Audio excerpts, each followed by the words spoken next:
The following is a presentation of Bakersfield College Athletics. When you can have a chance to influence someone through athletics, I mean, that's everything.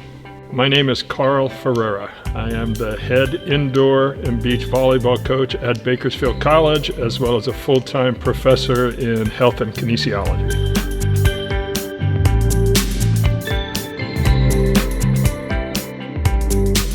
I was very active as a child growing up in Hawaii, just playing sports, volleyball being one of them. And then when I was at Santa Rosa Junior College, I took a PE volleyball class, just like I teach here. And I innocently began the journey of helping their program. And here I am 40 years later. My collegiate journey, I was an assistant coach at Fresno State. I was an assistant coach at Stanford. I was the head coach at Cal State Bakersfield, head coach at University of Idaho, head coach at University of Oregon, before coming here to Bakersfield College. When I was the head coach at the University of Oregon, I had two experiences that really changed my life. Number one, I was professionally coached by a former NBA head coach. And then the second thing is I worked with a cognitive psychologist who had her PhD in neurology.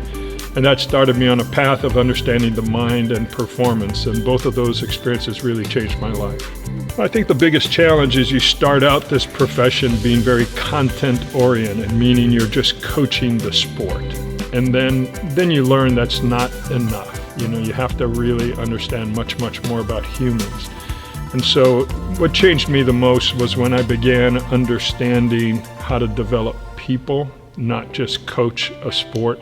It's part of my coaching philosophy, and that is it's an honor and a privilege to participate in the growth and development of someone else's child.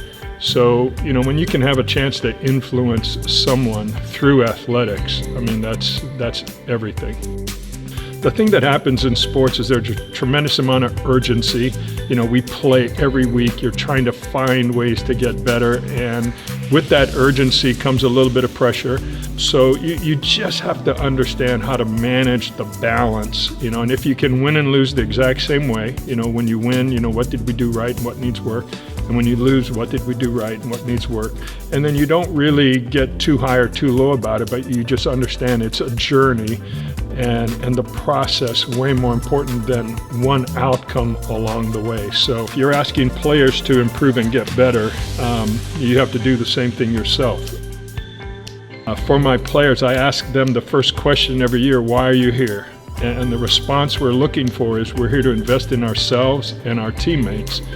And so if I'm asking them to do that, then I'm asking that of myself on a consistent basis. And I think being a former Division I coach, you really learn the urgency and you understand when I'm not improving, somebody someplace is. So it's about not being complacent or comfortable with where you are and really understanding that you can always get better, and that's part of the journey. Today, I would probably say you got to really learn how to talk to yourself and not listen to yourself.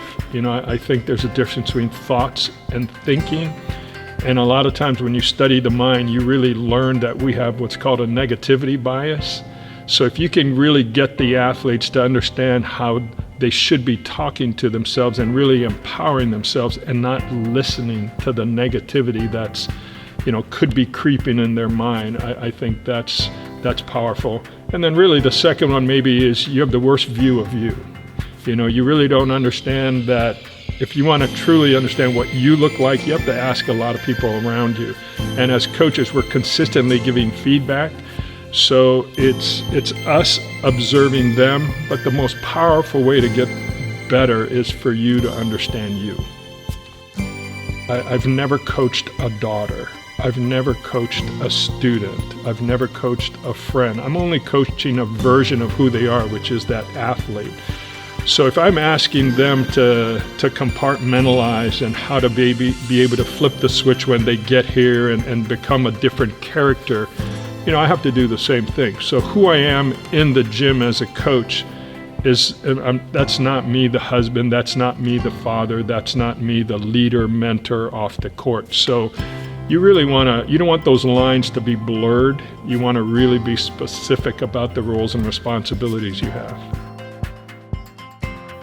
You have to be very authentic about how you do what you do. And I think integrity is a big part of this process, meaning if I'm going to say, I'm only coaching the athlete, then I can't be off the court consistently talking about volleyball. So I'll talk to them about, how their families are doing, how they're doing academically. And I think that integrity really adds a lot to the mentorship in a relationship.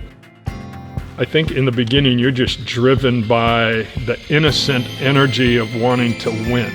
And then as you evolve, you really understand it's not about winning. It's about the journey that you're on throughout the process. And I think winning can really kind of affect and blur, the relationship. And if you focus on that, I think you'll lose your athletes. So really important to have a thorough portfolio of how you go about doing the things you do. And it's a process. It's not just a one-day conversation. I've been very consistent in my approach to getting better. I'm in relentless pursuit of a competitive edge. And I've never stopped doing that, so how can I improve? How can I get better? I ask my athletes, why are you here? They're here to invest in themselves and their teammates. And then I ask, why am I here? And I'm here to just invest in them. You want to lead by example. You don't want to be complacent. You don't want to be comfortable. You want to really understand that every single day when you get up, you make a life-changing decision. And that is either I'm going to be the exact same person I was yesterday, or I'm going to have some intentions to become a better version of myself. And that pursuit and that energy is infectious. And I think that's how you stimulate those people around you. My legacy would be just that they knew that I was just all in for what they needed, and there was no other agenda.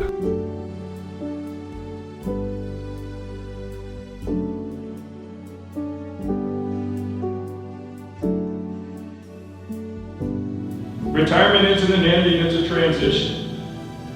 As I step into the next season of my life, I carry with me not just memories, but an incredible amount of gratitude for the organizations, institutions, opportunities, people, and experiences that have impacted my life.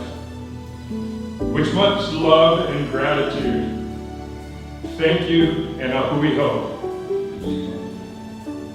which in Hawaiian means until we meet again. Love you.